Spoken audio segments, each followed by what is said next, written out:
Okay, let's see this question. An open-ended U-tube of uniform cross-section area contains water density of 10 raised to power 3 kg per meter cube. Initially, the water level stands at 0.29 meter from the bottom in each arm.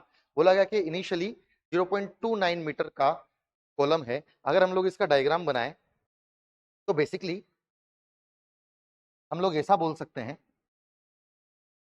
कि इस type से पहले शुरुआत में मामला था.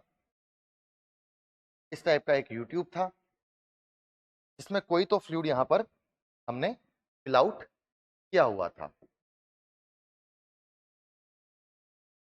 जिसकी height basically दोनों साइड हमें दी हुई है 0.29 metre.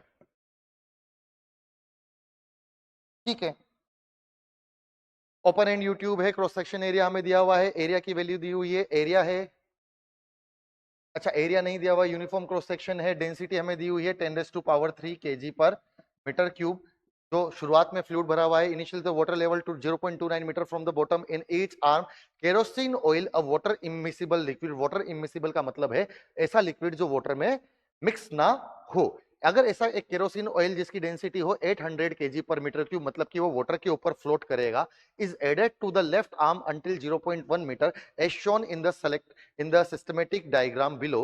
The ratio of H1 and H2 of the heights of the liquid in the two arms. हमसे यहाँ पर H1 by H2, ये साइड का लेंथ हमें H1 बोला है और ये साइड का लेंथ हमें जो भी फ्लूइड भरा हुआ है उसका H2 बोला है. तो हमसे ये H1 by H2 यहाँ पर पूछा गया है. जो कंसेप्ट हम लोग यहाँ पर यूज करेंगे, again that concept will be static fluid. Static fluid में हम लोग जो यूट्यूब प्रॉब्लम्स करते हैं, that are the basic problem जिसमें हम लोग प्रेशर्स के वेरिएशंस देखते हैं. चलिए ठीक है, हमसे बोला गया कि इसी के अंदर सिमिलर ट्यूब में यहां पर बना ले रहा हूं. इस ट्यूब के अंदर क्या किया गया,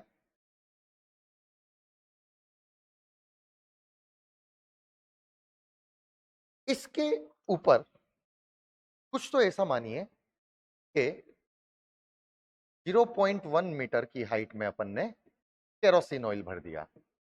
ठीक है, इसके भरने की वजह से इस पे कुछ ना कुछ तो इसके वेट की वजह से प्रेशर लगा होगा, जिसकी वजह से थोड़ा फ्लूइड निकलकर इधर चला गया होगा.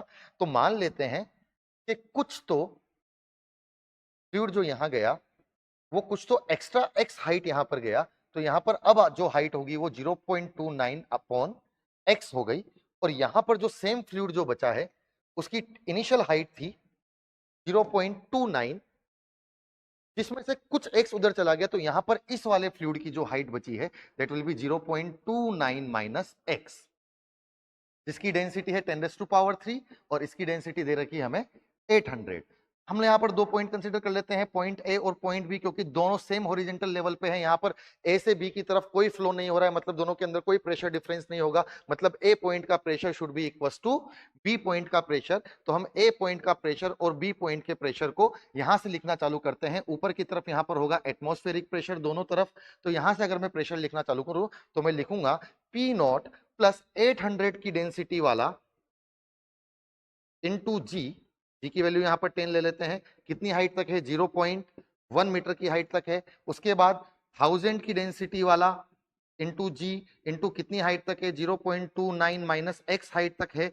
ये बेसिकली हम लोग ए पॉइंट के प्रेशर पे पहुंच गए हैं. यहां से जैसे जैसे नीचे जाएंगे वैसे वैसे प्रेशर बढ़ेगा. इस कॉलम के वेट की वजह से जो प्रेशर है दैट इज दिस, और इस कॉलम की वजह से के वेट की वजह से जो प्रेशर है दैट इज दिस. अब जो ये ए का प्रेशर है this should be equals to B का प्रेशर. अगर बी का प्रेशर लिखें तो यहां पर है प्रेशर पी नॉट और उसके बाद है 1000 की डेंसिटी वाला fluid till the height 0.29 plus x.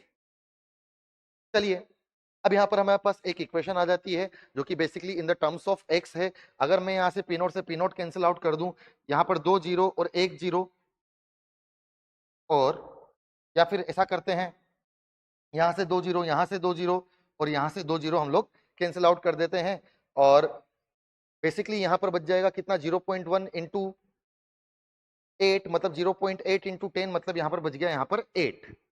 8 plus 10 जी मतलब 100, 100 मतलब ये हो जाएगा 29 minus 100 x is equal to, ये 100 हो गया मतलब कि 0.29 प्लस 100 x 0.29 सॉरी 29 और 29 दोनों साइड से यहां पर कैंसिल आउट हो जाएगा। इस 10x को उधर भेजेंगे तो बेसिकली हमें मिलेगा कितना 200x इज इक्वल टू 8, मतलब x की वैल्यू आ गई 8/200। अगर मैं 4 से कैंसिल आउट करूं तो यहां पर 2 बार कैंसिल आउट हो जाएगा और यहां पर 8 बार, और इसको कैंसिल आउट करूं तो this will be I guess 4 से 2 बार यहां पर कैंसिल आउट हो जाएगा और यहां पर हो जाएगा 4 से 25 25 50 times, and this will be nothing but 25, so it will be nothing but 1/25, which means 0.04 metre. 0.04 metre हमारे पास ये एक्स्ट्रा लेंथ आ गई जो इधर बढ़ गई है और इधर से कम हो गई है इस वाले फ्लूइड से जिसकी डेंसिटी 10⁻³ है। अगेन अब हमारे पास ये x हाइट आ गई है। हमसे जो यहाँ पर पूछा गया है, अगर हम उसकी बात करें तो यहाँ की जो टोटल हाइट है उसको बोला गया है h2, और यहाँ की जो टोटल हाइट है उसको बोला गया है h1, और हमसे पूछा गया है कि h1/h2 का आप रेशो बताएं। तो h1/h2 अगर मैं देखूं तो इस तरफ जो टोटल हाइट है that is nothing but 0.1 plus 0.29 minus x upon इस तरफ जो हाइट है that is nothing but 0.29 plus x। अब यहाँ पर अगर मैं x का वैल्यू पुट करता हूं तो ये हो जाएगा 0.30 minus 0.04 upon 0.29 plus 0.04, so it will be nothing but 0.